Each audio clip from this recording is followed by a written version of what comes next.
Hey Raghunath, tell everyone about our Patreon community. Sure, Kastuba. The Wisdom of the Sages Patreon community is an incredible online yoga resource. If you like the type of yoga wisdom and culture we share on the show, then our Patreon community is a great next step. This is a listener-supported podcast, and any level of sponsorship will unlock a wide range of live and archived classes, talks, and even workshops. Raghunath teaches, I teach, and we have a host of other excellent teachers on topics ranging from yoga philosophy, asana classes, storytelling, Ayurveda, kirtan, cooking, meditation, and a lot more. We even have an incredible online Bhakti 12-step recovery group. So if you want to check it out, go to patreon.com/wisdom of the sages. All right, let's get it on. Om Namo Bhagavate Vasudevaya. Om Namo Bhagavate Vasudevaya. Om Namo Bhagavate Vasudevaya.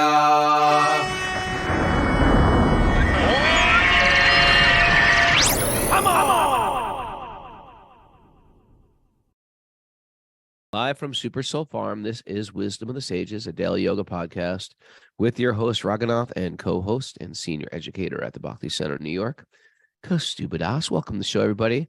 Welcome to Makeover Monday. Today is the day we get to start over. You know, I like to think of like a New Year's resolution. Don't wait till the New Year's. Okay, it's Monday. It's a new week. I want to get back on track with my spiritual practice, my dietary practice, my exercise, my health, my upgrading of my life. Today's a new week. Let's start it. Welcome, Kastuba. It's our daily study of the Srimad Bhagavatam. Yeah. We had a nice little satsang at the house last night. You had Sweet Baby Krishna Saturday night. Then Sweet Baby Krishna Saturday was very good. Night. It was very good. You guys are keeping it together over there. Got a little community up there, it sounds like. We got a great community. Yeah, we got a great community of people. It's all about community. You know, I was talking, we were in Florida. I don't want to mention who it is, but it was my brother. And my brother's a great guy, my older brother. But, you know, he went through... I don't want to get so personal, but anyway, he's at a crossroads in his life, and he's probably about 6 years older than me, perhaps. But he's done all the right things. Like he's been sort of like an ethical, good father. His wife passed away a while ago, and his kids are now officially all sort of grown up, and he's sort of like retired, and he's got sort of a retirement. He worked a straight job his whole life, and he's sort of like, you know, thinking about what to do in life. And I was just trying to and he's one of these guys who talks, you know, more than me, talks more as much as my mom does. So when I'm around him, right, don't I just shut up? I just shut up. Yeah. And he's just like talking to all the things he wants to do and stuff like that. And I was like listening patiently with the ears of a devotee. Like, you know, I just want to go to a place where it's calm and peaceful, by a beach and sit there. And that's how I want to retire. And I was thinking to myself, no, you don't. I was like, no, you don't. You really need a community of people. You need a community of people that bring you higher. It's all about being around people that bring you higher. I don't want to retire alone, unless it's maybe like my final stretch. You know what I mean? Like the very final stretch. And even then, I like people. I don't know if I'd like to be like Maharaj Bharat, who we're reading about, who's there out in the forest. I want to be around people supporting me as I leave my body, as my final journey, you know. We're here for you, Raghunath. Thank you. But yeah, Mara's got a deep realization here. I just want to pipe up and say that to your brother's credit, he was also talking about like the importance of service and serving people as well, because he was saying how he cooked 1,000 meals of gnocchi for people. Immigrants in the Brooklyn, migrants in Brooklyn. Yeah. Anyway, I was impressed with. He's an impressive person, but I was listening with the ears of because we talk about these things on a regular basis, how we don't just want to escape to peace. We want to actively engage in service. We don't just want, because people get into peace, and they sort of very easily in isolation. It's Escapism. very easy, not even escape, not even like impersonal philosophy, spiritual philosophy, but you get stuck with your own mind, and your mind can sort of like resort to old habits. And isolation a lot of times is not good for people, especially if they've them demons who are sort of like pulling them down or pulling at their ankle. We're going Got to any of see those demons? Got any of those Yeah, well, demons? I mean, even like in Bart Maharaj's case, like we're reading, it wasn't exactly like demons, or, it was. It was a deer. But he just got he got A his cute little sweet little deer, or Yeah. baby deer.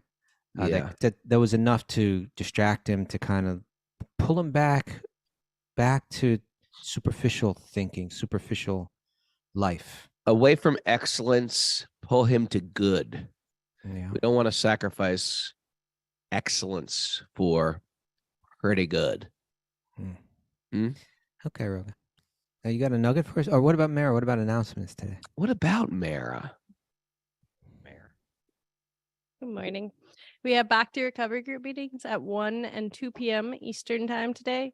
And tomorrow morning at 10 a.m., there's an asana class with Radha Dasi. They have at 1 and then at 2, 1 and 2 p.m. Yeah, depending on what works for you, where you are. Okay. It's pretty good. Yeah. We're getting this down to a system here now. All right. Oh, you got a nugget for us? Do I have a nugget for you? This is from your friend in mind, Marcus Aurelius. Marcus Aurelius. Yes. Was he an emperor? Yeah. He was. Okay. Stoic philosopher. Stoic philosopher. Okay, here's the nugget. Adapt yourself to the things among which your lot has been cast. Okay. Adapt yourself to the things among, right? That means you got some, whatever you got going in your life, this is what's going on. This is what you got. Okay. Adapt yourself to it. And love sincerely the fellow creatures with whom destiny has ordained you that you shall live. Oh, you're a creature. You're a creature. You're a creature in my life. You are too, Kostuba. All these Zoomers are my creatures. What do you got to say about that? First, I'm going to read it again because I tend to stumble and squirrel. Adapt yourself to the things among which your lot has been cast, and love sincerely the fellow creatures with whom destiny has ordained that you shall live. There you go. I like that. I like it because to me this combines, there's the way that everybody thinks in such a polarity nowadays. Yeah. You swing to one side or to the other, So like someone may hear this kind of has a combination of like, hey, to a certain extent, I adapt to the world, right? I don't try to change everything. But then within that, I become very active and put my own energy into it, right? So adapt to the things amongst which your lot has been cast, okay? You can't change everything in the world. At a certain point, you stop fighting it and you adapt to it. But then you love sincerely the fellow creatures with whom destiny has ordained that you shall live. So then you put in your positive energy into the circumstance that you're in, right? You get what I'm saying? I'm getting exactly what I was trying to find out. Are you even listening to what I'm saying? I was listening to what you're saying, but I had another quote that I just can't find right now to support what you were saying. Okay. But yeah, this is what we got right. Yeah, love it. Instead of we say this a lot on the show. I think find the commonality, not the difference. Okay. And it's amazing what can go forward. It's so easy, and whether it's algorithms or just my own ego and narcissism is finding the difference. It's just going to create. Imagine if all these spiritual communities, and there's a lot of spiritual communities out there. Imagine if they said, you know what? There's a lot of details that are different. What do we have in common? How that could radically change things. Yeah. Imagine a bunch of Christians go, you know what, you Hare Krishnas? You're good people. You're good people, you Hare Krishnas. You feel judged, Raghunath? Do I feel judged? But sometimes we're judged. But I would just say, I just think there should be I think as the world polarizes, Yeah. Not Polaroids. not Polaroids, as the world polarizes, I think spiritual paths will start coming together and moving in that direction. You know what? We have a lot in common with these people, as different as we are. We have a lot in common. I think it's like, and this is, and the way they solve the problems is very similar to how we solve our problems. Who? No, what do you say? I mean, people on spiritual paths. Okay. But You know. whether someone's on a spiritual path or not, I think this verse is asking us to think even broader, right? Mm. In other words, you're going to get thrown into certain circumstance in life. You know, we can work to create the destiny that we envision a destiny, we work towards it, but in the end, life throws you certain things. You adapt to it. But whoever is within that realm of your, of your influence or your experience, love them sincerely, right? Whether they fit into the what you're desiring or what you're envisioning, who your associates will be. So say you end up at work and you're just like, these people are not my people, right? You look at them and it's like, this isn't who I expected to be spending my time with when I reach this age, right? Marcus Aurelius says, yes, they are. They Yeah, are exactly. your That's people. right. That's my point. I wasn't expecting to be, surrounded by these people. This is what I was envisioning, when I was a teenager or when I was in college, but this is what fate held for me. Okay, let me adapt to that, and let me find within these creatures, these fellow creatures, right? Let me find in them, let me see the spiritual essence within them. Let me tolerate the external, to some degree. Let me tolerate the external characteristics that they have. Hopefully they'll tolerate mine. And as you're saying, let me see what we hold in common. But especially what we hold in common is on the spiritual level, right? Especially what we hold in common is that we're all that spark of spiritual energy underneath it, being thrown through different circumstances, different bodies, different, just different circumstances, and everybody's trying to respond in whatever way they think will bring them happiness in life. We're conflicting, we're bumping into each other. The wiser person stepping back a little bit, saying, hey. Even they're saying that the circumstances that I'm in, I place my faith in the philosophy of karma, right? That I had something to do with this.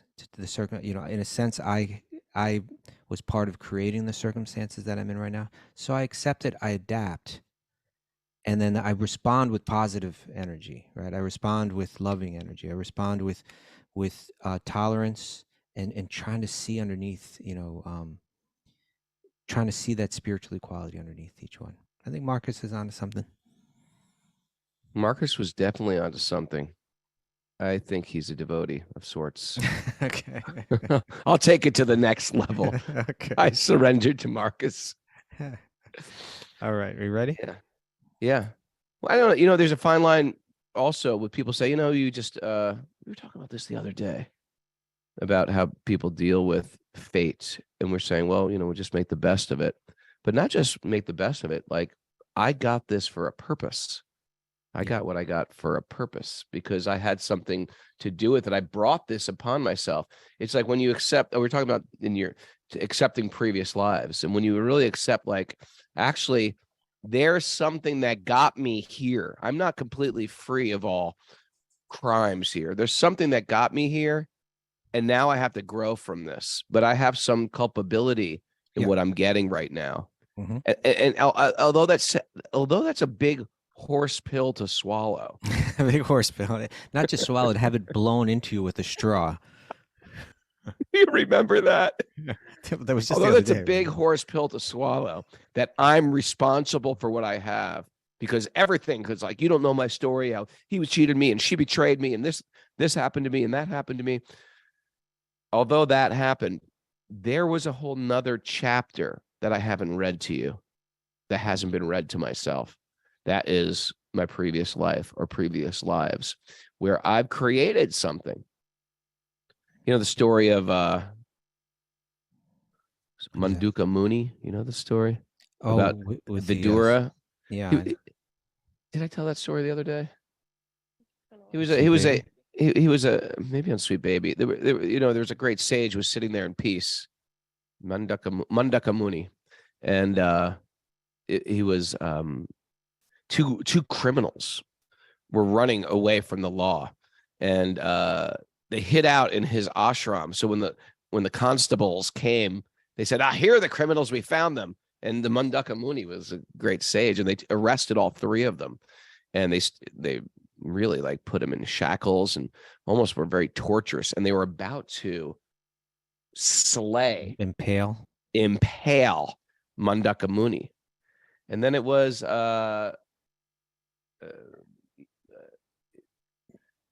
being Yamaraj came to say, wait, don't kill this guy.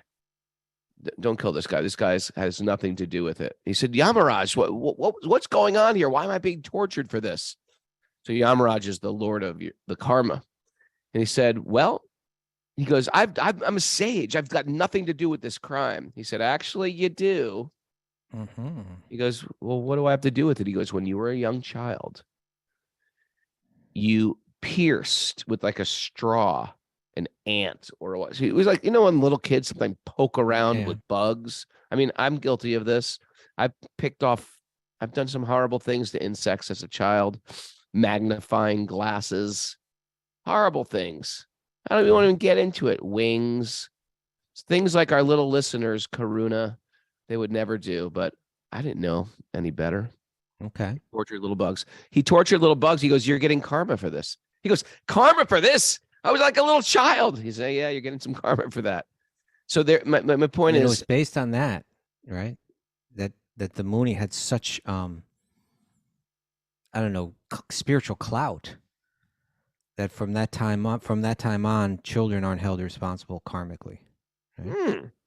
I never heard that little twist to the story, Mr. Kastuba. That's there. Children aren't held to karma, Yeah. but we do have some culpability from previous lives, and it's a whole chapter unread, a backstory, right? Sometimes we hear people's backstory about how they grew up. Sometimes you'll hear stuff about a criminal, a hardened criminal, and you think, what a horrible, horrible person. And then you hear their backstory and you think, ooh, that's horrible what he went through as a child. And it sort of loosens up the hate that you have for that person a little, because you understand, of course, they're responsible for what they did as an adult, but you understand the backstory. We all have some type of backstory that got us what we got.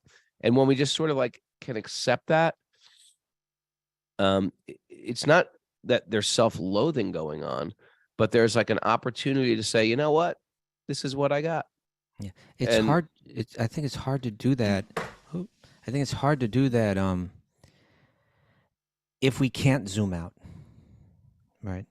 If we can't view, and if we don't engage with the idea of zooming out. In other words, if as thinkers in life, as human beings that are moving through this world, we may spend all our time right on the surface level, what's right in front of us, or we might engage regularly with the idea of thinking about different possibilities, zooming out and thinking about who we are within time, within space, and so these texts are calling on us to do that, to think, hey, your entire existence isn't this quick little life that you're in the middle of right now.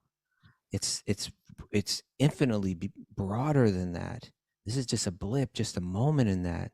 And you're meant to be on a path of progression. And there's a magnificent greater plan. Yeah. If I had to pick two words that to summarize the teachings of Wisdom of the Sages, it would be zoom out. Zoom out. With maybe Krishna. not that. Maybe that's zoom out, but don't zoom out on Krishna. Zoom in on Krishna. Zoom out on the material world. And it was that very valuable and miserable time I spent with Gopal Chandra. It was miserable to watch a good friend's body wither away, and when he left his body last year. Yeah. But it was a constant. There was like There's volumes of lessons by being with, and a lot of you can relate to this, but Mara can relate to this with her mom, but being with a person who's leaving their body. And what to speak of as you're cultivating knowledge, you're like, okay, all right. And I witnessed him step away from his body and mind. And then I'd witness him step back into the body and mind. And then when there's some step out, I was like, oh, I get it. This is what we're supposed to be doing at all times. Stepping away and seeing some greater picture, stepping in to do my business. Okay, got to get the kids off to school. Okay, got to make a lunch. How can I do this with love? How can I do all these things of the material world to get me to that big zoom out where actually this is all dreamlike? It really is all dreamlike. The whole world is a dream. And people get down on you for that and you're spiritual bypassing. Nuh-uh. If you think it's spiritual bypassing, you don't understand spirit. This is a dream-like world. And when you really focus on your own spiritual life, all benefit comes from there. You're never going to fix the pain of this world because once it's all peace with the humans, guess what? The animals are suffering. The whole material world is designed to cause pain. The best thing I can do is teach people and teach myself that real pain is temporary. That type of pain that you call real pain is actually temporary, and teach people how to pull in their senses and to find that inner peace. That's the only way it's going to work. That's the real teaching. Yeah. I mean, this is why I like Marcus Aurelius' thing here is that it combines, it's a balanced view. In one sense, it has to do with accepting the world, but it also has to do with what you put into the world. It's, you were getting into spiritual bypassing, and people that speak a lot about that, they often, it's like they feel that there's a sincerity likely behind it, Is there? Commonly, yes. You see, you need to broaden a little bit there. You see, but what happens is that they feel that like it's almost like a litmus test for your virtue is like, are you creating social pressure that's meant to respond to the disparities that exist in the world, right? And if you're not doing it, and really what it ultimately plays out, you're not doing it, I'm the judge of it. And basically, most of it, this is just going on in social media posts. I mean, that's the world that we live in, right? Like if you're not posting the right stuff on social media, then you're not virtuous. And the stuff that you need to be posting is like trying to create some kind of social pressure, which often manifests in like shaming or canceling. It often manifests in shame, which doesn't really change the world at all. So the idea is that, if you're not doing that, then you're considered responsible for all the disparities in the world. And so get busy doing that. Get busy shaming people now. And now, if you really care about the world, shame. And you know what? It starts at home. Shame your children. Well, slow down, Ragnar. Slow down. But what Marcus Aurelius here is saying is that, there's over here you have let me better myself, and over here you have let me better the world, right? It's not that these two things are necessarily it's almost silly for me to say, but like opposed to each other. Actually, they work very well together, but different people are going to approach these in different ways, and we can appreciate that. If someone's trying to better themselves, hey, that's great. If you've decided I'm going to move through this world without causing harm to another living being, I'm going to try to root out my my lower nature. That in itself is a glorious thing. And if you're also saying like, I want to change the world, I want to better the lives of people that are suffering, that's also fantastic. And actually they work really well together. Like in other words, the more that we change ourselves and improve ourselves, the more that we improve the world. And so, but in any case, I like Marcus Aurelius' thing because to me, it was recognized in both of these. At a certain point, we accept the world as it is, at a certain but once we accept our circumstances and don't necessarily try to change our own circumstances, but then what we invest into these circumstances, that's actually what improves the world. And so he's saying you do that, but loving every creature, right? Not necessarily shaming every creature, canceling every creature, loving. That doesn't mean you don't speak up against injustice. But even that has to be done with love. Otherwise, you're just creating the whirlpool that just keeps it moving around. Yeah, it's the whirlpool of narcissism, which has been nailing our little angel wings to this planet for lifetime after I don't think lifetime it's after necessarily lifetime. narcissism, though. It just may be like a shallower approach, to. No, it's the I'm right. I'm right. I'm right. Yeah, okay. That's not narcissism, thinking that you're right. Well, if it is, if you think it's all about what you think at all times, and there's not any room for any other conversation there. Yeah, I mean, narcissism is. It's one thing to think you're always right, and narcissism is a deeper pathology, right? Mara, narcissism, please. Okay. Let's get to the bottom of this.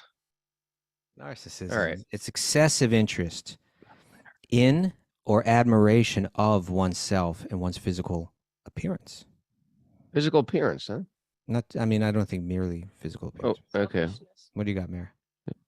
Mara, come on. Mara, the game, Mara. by the Play time the you had game, your Mara. knitting needles down, I already had it up here. No. Selfishness, involving a sense of entitlement, a lack of empathy, and a need for admiration as characterizing a personality type. Okay. There's also self-centeredness arising from failure to distinguish the self from external objects, either in very young babies or as a feature of a mental disorder. Uh-huh. Okay. Let's All get right. in Bhagavatam now, Rogo. Let's get in the Bhagavatam. Narayanam namaskritya naram chaiva narottamam devim saraswatim vyasam tato jayam mudirayat. Before reciting Srimad Bhagavatam, which is every means of conquest, one should offer respectful obeisances to the Supreme Lord Narayan. Unto Narayan Rishi, the supermost human being, unto Mother Saraswati, the goddess of learning, and to Srila Vyasadeva, the author. Nasta prayeshva badreshu nityam bhagavat sevaya bhagavati uttama bhaktir bhavati naishtaki. By regular attendance in classes in the Bhagavatam and by rendering service to the pure devotee, all that is troubles from the heart will become eradicated. And loving service to the Supreme Lord, who is praised with transcendental songs, will be established as an irrevocable fact. Om Jnana Timarandasya Jnananjana Salakaya Chakshurun Madatam Nena Tasmai Shri Gurave Namaha. I was born in the darkness of ignorance. My teachers are opening my eyes with the torchlight of knowledge. I offer my obeisances at their lotus feet. Mara? Reading from Canto 5, Chapter 8, Text 9. What's going on, Rogo? What's going on here? With what?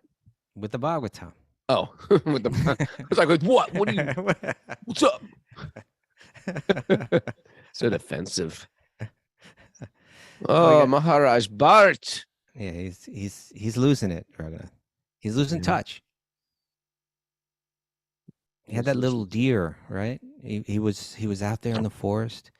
He was doing deep spiritual practices. Then that little orphan fawn caught his attention. He took it in, but he kind of lost it. He got so absorbed in it. And this is what I think is really important as we read on this. We started this last Friday, but we're reading about how he adopted this little creature. And then he began to show his affection to this little creature, but he got like really, really deeply caught up in it.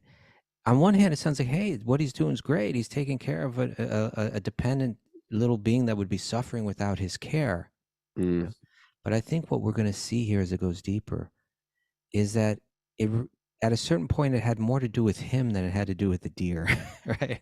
Like the relationship with the deer had more to do with how he felt about himself as the caretaker, than it had to do, because there's animals running around all over that forest that are in need, that could use a hand, Right. But Why don't you just become Dr. Doolittle then? Just take care of every animal. So we kind of see, like, he kind of loses touch. He was when he was out there in the forest, he was going and he was seeing the world, the universe, on deeper and deeper levels beyond the surface level. But his experience with this deer kind of just brought him right back to the surface. And he loses touch with his spirit. What we just read last week, what we finished up with, was that it said after a few days with this deer, he forgot everything about his spiritual advancement, right? He became lax he was doing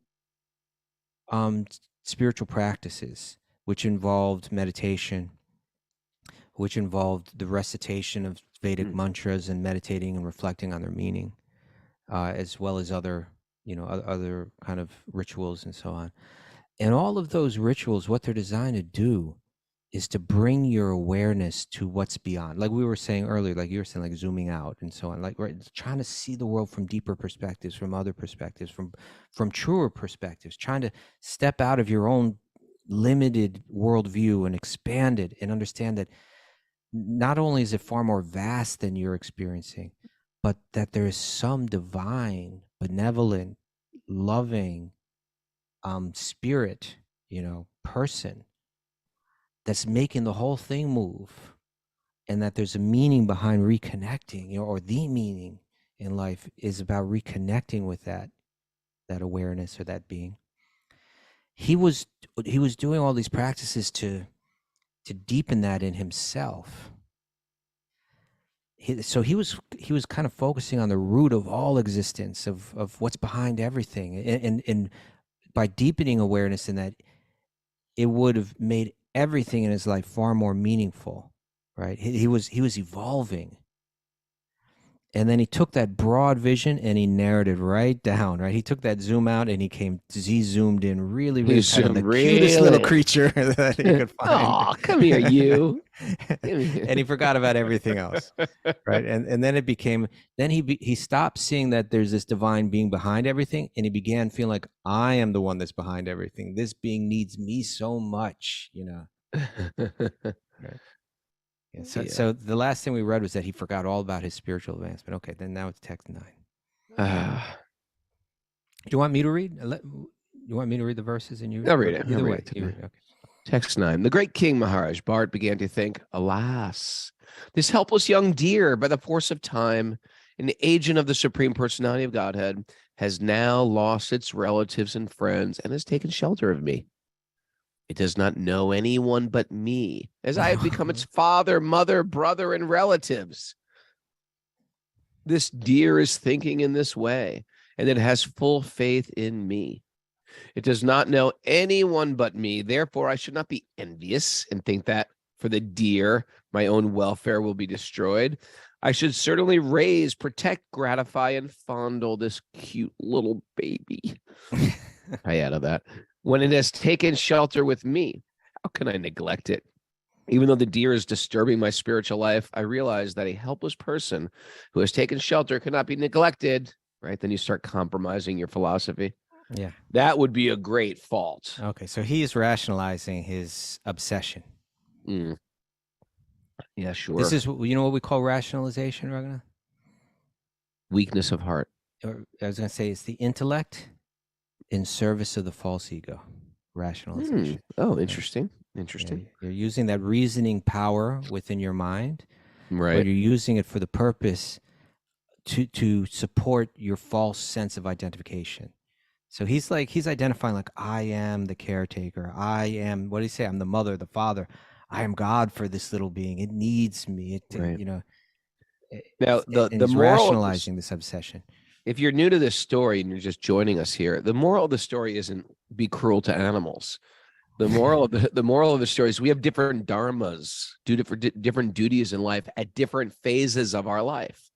When we're a parent of little children, there's a dharma that we have to those children as a parent. There's a dharma that we have when the children are in their 20s.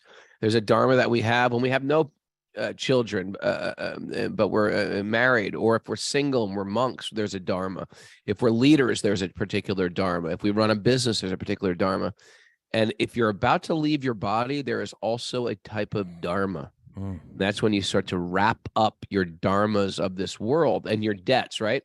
I have a debt to take care of my children. It's like I have that debt. I feel that debt. They need me.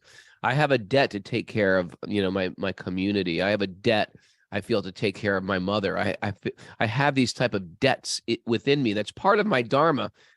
And then when we get to this final stage of life, we realize we have one debt. And if I take care of this one debt, all other debts will be taken care of. And that's my debt to Krishna. Name that verse. You talking about the one pouring water on the root? What are you talking about? No. The debt. Isn't I it don't know. Devarshi Bhutaptaninam Taptaninam Pitrinam Nakinkaranayam Ranajan? You have no debt to the kings, to the forefathers, to the Right. you know? I think it goes even beyond that. It's certainly saying what you're saying. That, in other words, he was cultivating spiritual awareness at one point in his life as by being the protector and the provider. Like as a king, he was meant to embrace that role, and through that role, cultivate a broader vision. And now he's playing another role where he's supposed to say, "I'm not the protector. I'm not the. I'm just one little speck in this universe that's dependent on, on Lord Vishnu." So he was kind of going backwards in that sense. So that's there. But I think even for anyone, it's has something to do with the cultivating that ability to see more broadly, right? Cultivate, and he gave it up. He was doing so well on it, and he lost it out of some kind of emotional hole that was in him that he was trying to fill up with this deer and his role as the provider for the deer. Later on, that deer is going to wander off. We'll probably read about it today, and he could have been like, okay, well, that's what deers do. They wander the forest, it's Right. like, but he's like, no, it needs me. We'll see just how lost he gets. Oh, Krishna, it's preparing me as You these ever see teenagers get those bigger. kind of shows when you're a kid, like those nature shows where like they find some little animal and they take care of it and then they send it back out into nature? That was that famous show I always talk about that the guy who takes care of the turkeys. If anyone knows what that show, put it up on the message board. Guy takes care of and raises these baby turkeys, and they treat him like the mother, and these baby turkeys are following him around, and he becomes like the mother to them. And then never sends them back. Well, no. Then I think like the male turkeys, they have to establish their adultness, but it manifests in this, like they start becoming really cruel to him. He's stunting And the he's behavior like of these devastated. turkeys. Huh? He's stunting the growth of these turkeys by his. I don't think so. I think that it's too woven into their DNA to like sort of now's the time to rebel, just like a teenager does. It's time I have to rebel against my father. I have to, in order to establish their own ego within this world. Anyway, Okay. it's going to happen. All right. Anyway, Text 10. Text 10. Even though one is in the renounced order, one Which who he is, right? He's like, I've in walked away from everything. I've walked away. I'm the renounced being. One who is advanced certainly feels compassion for suffering living entities. Yeah. One should certainly neglect his own personal interests, although they may be very important, to protect one who is surrendered. So here he is justifying his situation again. Okay. Right? It sounds pretty nice what he's saying, but it's where's good. it really coming from? It's not excellent, right? Due to attachment for the deer, Maharaj Bharat lay down with it, walked about with it, bathed with it, and even ate with it. I'm picturing like these people who carry dogs in a little, carrying dogs around, like kissing them, feeding the dog from their mouth. Something like that, yeah. That's his heart. Where are we there? Thank you. Thus his heart became bound to the deer in affection. When Maharaj Bharat wanted to enter the forest to collect kusha grass, flowers, wood, leaves, fruits, roots, and water, he would fear that the dogs, jackals, and tigers and other ferocious animals might kill the deer, right? So he's going out to collect puja paraphernalia for his worship. Yeah. Which earlier he was doing in this incredibly deep spiritual state of consciousness, seeing Lord Vishnu behind everything. That's gone now. Right? Now he's thinking, oh, my little baby. I got to watch out for my baby. I'm going to bring the baby with me. He would therefore always take the deer with him. He'd probably have a little deer papoose. No, he put it over his shoulders. It's going to tell him. Papoose. When entering the forest, the animal would appear very attractive to Maharaj Bharat due to its childish behavior. Right? Little children, everything they do is childish. I mean, everything, all their childish behavior is adorable.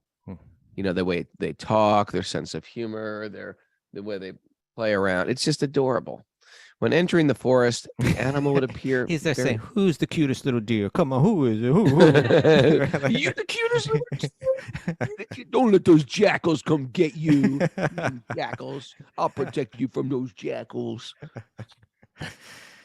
Maharaj Bharat would even take the deer on his shoulders and carry it due to affection.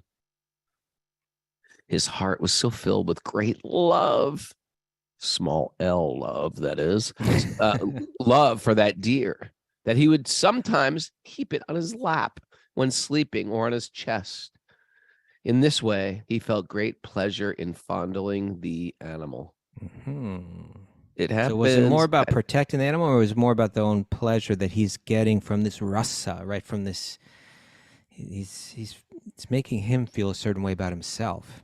Now, of course, in our regular stages of life, that attachment to a child, the attachment to an animal, the attachment to a spouse, these actually bring about things that actually can heal us from the material condition. Right. We learn to be responsible. We learn to be, to step up, right? And it ends up refining our qualities. But when done in total ignorance, we just become attached to the material world and suffer tremendously. It is what you're saying earlier, Raghunath. It is very true. It's like the idea that he had passed through a stage already where you're meant to play the role of the provider and the protector as part of your spiritual path.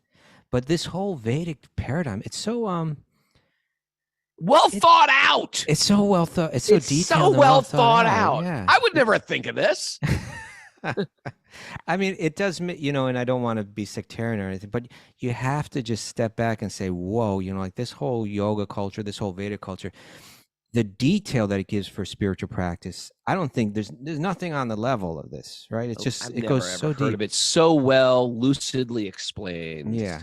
So it had this whole strategy of how through life you can be going through different stages, that in the early stage of life, you're living as a celibate student. You're just taking in knowledge. You're practicing austerity. You're learning philosophy. You haven't experienced so much in life yet, but you're getting all the theory down. You're getting good habits. You're learning a little bit about austerity and detachment and so on. Do you ever do this thing, like as you're getting older, you're like, oh, damn, the Bhagavatam's right again. Well, damn, that's the Bhagavatam's right. It's like a big I told you so. The Bhagavatam's going, I told you so. I told you it was going to turn out like this. I told you. Well, that's all right, Bhagavatam, come on. Well, that's the thing. Is you're studying Bhagavatam and other texts that are talking about the problems of material life, right? The problems with money, all the things that we think will give us pleasure, money, sexuality, family life, all these things. And I'm always fighting it. It's like, no, Bhagavatam, I've got another plan. Right. Maybe you haven't thought about this one, Bhagavatam. In the early life, you're just a kid. You're learning about this, but you haven't experienced it yet. Then you hit the next stage of life where you are, and you're married. You have your independence, right? You're home. You raise a family. There's sexuality. There's raising of children. There's involvement in the business world and the world of making money. You have the opportunity to enjoy the things of this world, but you have that background of the philosophy, that you were studying, that was mere theory before. Now it's playing out, and you're feeling, and you're saying, oh yeah, just like you're saying, Bhagavatam is right about this. Bhagavatam is right, but yes, there is pleasure in it, but it comes with pain. You can't take the pleasure without the pain. They don't. They come and it's like you can't take half the coin without the other half. You get both sides of it, what's a good self-realization practice is going to Florida and hanging out with your mom and a bunch of old people. Hanging out, because we did this. We were very social, last week with my mother and all her friends. So she's got a team of other old Italian ladies she hangs out with, and they all just sit around. You're like, oh, I get it. They're all old, and we're going to get old. And some are a lot younger than her. Some are like 75. Some are 70. Some are like 80. So my mom's like the oldest. Actually, and just seeing them in their banter and their talk, I was just like, and their bodies are compromised, of course, because that's coming. That's around the bend. And you just start getting realizations like, this isn't them. This is you. Like, this is me up there. This is a moment away. And then, of course, how about, this was such a crazy one. As soon as we got my mom back to her place in New York, where she's got this, what's it called? Like a assisted living facility. Like, we pull into Double Park, and my sister was there to get her out and bring her upstairs, so we didn't have to park. An ambulance was coming and taking a lady away. And she's like, "Oh, that's my friend. She's 101." Wow. And I was just like, "Oh God, this is it. This is," and it's, I'm not saying this just to, I'm Make saying light this of to it. like peer into reality. Yeah. Peer into your future. Peer Right. into, and don't, to almost like as wake up calls Well, on a regular yeah. basis. If this world is like you were saying earlier, that this world is a dream, and a more modern analogy would be that this world is a virtual reality, and there's messages within that virtual reality saying that there is a reality beyond this. Don't get lost in this world. What about all the pleasant things in this world? Yeah, they may be pleasant, but they're going to be followed by pain. See it, recognize it. I'm going to put it in your face so that you don't forget, because I want you to break out and break free. And so, some of those generations, they never got that wake up call as much. They were too busy caught up in the just to exist within that virtual reality. It wasn't the fashion of the time to get out of the illusion, perhaps. And they're like almost like a kid who's playing a video game, and you're saying, "Hey, it's time for lunch." Okay. No, seriously, put down the phone. It's time for lunch. But they're absorbed in the video game. It's like we've been blessed with messengers, and perhaps maybe I'm just being self-absorbed. I guess messengers are always there for every generation, but we got lucky, because it's those messages those messengers that are coming us while we're really holding on to that device, and then we're wrapped up in that video game. It's those messengers saying, "Look, it's time for something nourishing. I need you to put down the phone and come over here." And this is what we're getting called out to right now. Let's focus on what's beyond, right? So, like, back to what we're saying about these different stages of life that are there, presented in the Vedic teachings or the Vedic culture.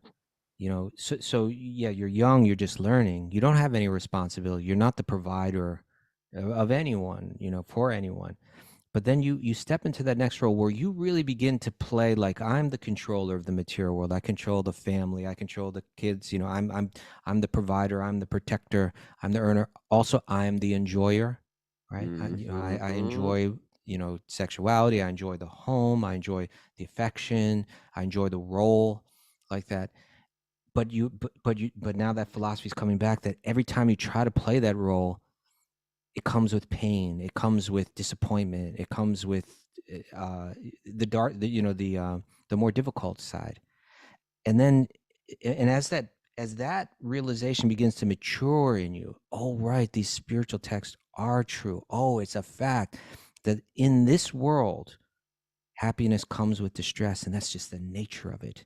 And now you're getting your late 40s, your 50s. You hit about 50. It's like, okay, now those kids that I was providing for growing up, I'm ready to retire, and now I want to cultivate the idea. Earlier in that less developed awareness, playing the role of a provider could be done through the lens of truth, and as you're saying, it's helping me develop selflessness. It's helping me develop deeper realizations about life. Now that I got those realizations, then we're given the stage in life where you let go of the role of protector and provider and enjoyer, and you become the renunciate. You let go of it all. So Bharata had reached that stage, but he's turned back. He's running backwards right now. About with that little to pick deer. up that iPad again. Wait a second. I've got things to do. I've got to finish this game. Yeah. Right. Lens of truth. I like that. The lens of truth. We're lens of truth. Scranton. All right. It's we got 6 more minutes, let's do it. All right, let's read one more. All right. Where are we at? 14? 14. Yeah. When Maharaj Bharat was actually worshiping the Lord, or was engaged in some ritualistic ceremony, although his activities were unfinished, he would still, at intervals, get up and see where the deer was. In this way, he would look for it. And when he could see that see that the deer was comfortably situated, his mind, heart would be very satisfied. And he would bestow his blessings upon the deer, saying, "My dear little calf, may you be happy in all respects." Okay, so he was getting distracted, you know. Even in the very activities that were scientifically designed, right? Just like we're saying, like this spiritual culture is just loaded, chock full of incredibly well thought out, you know, practices, rituals, mantras, stages of life. It's all like very deep, and he was at that point where, imagine the responsibility of being the king. My God, Right. like the pressures and so on. He had done it, and he'd done it all well. He had passed through that stage of life so well, and finally he had the free time, you know, to get deeply focused spiritually, and he lost it. You know, he got distracted. Mm-hmm. Right. All right. All right. You ever get distracted when you're doing your puja, Raghunath? I get distracted when I'm doing the podcast. I've not. Okay. Yes. Do we have any takeaways? What's up, today? Mara? You got some goodies for us? You got some goodies? Yes, I do. Don't escape to peace, engage in service. Look at that. Don't escape to peace. Don't escape. You're to saying peace. that peace is more important than service, Raghunath. Yeah. I'm sorry. Service is more important. Service is more important than peace. Yeah. Right. Don't escape to peace. Okay. Love sincerely your fellow creatures. Love all the creatures, Raghunath, great and small. All good things around us come from heaven above. Why do you always have to go into that high voice when you sing? Couldn't you just sing it, but sing it like without the high voice? Let's see what that sounds like. Don't sacrifice excellence for pretty good. Yep. Let's stay with excellent. How about that? Okay. Let's be excellent today. It's Monday. We can do better. Okay. Rocking off. All right. Find the commonality, not the difference. Yeah. Mug. Yeah. Mug that. Respond with tolerance and love. Yeah. Respond with simple, clear. Simple, clear, lucid. Yeah. Zoom out to see the backstory. Yeah, Kastuba. All right. I'll try. Understand. Bhagavatam. Told you so, Raghunath.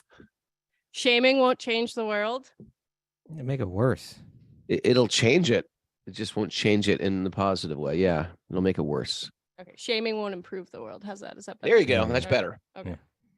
Know when to wrap up your debts and dharma. Yeah. Time to wrap it up. Wrap it up.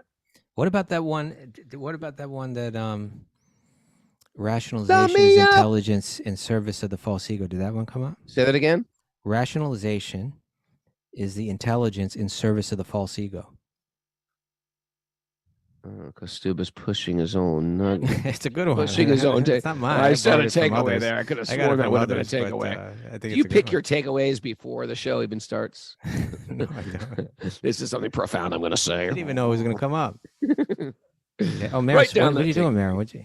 She's writing it down New for ones. mugs. I'm writing it down. Okay. Yeah, The that's good. entire Wisdom of the Sages mug collection is going to come out one day, and we want to be ready for it. That'd be great. Like collect all 64.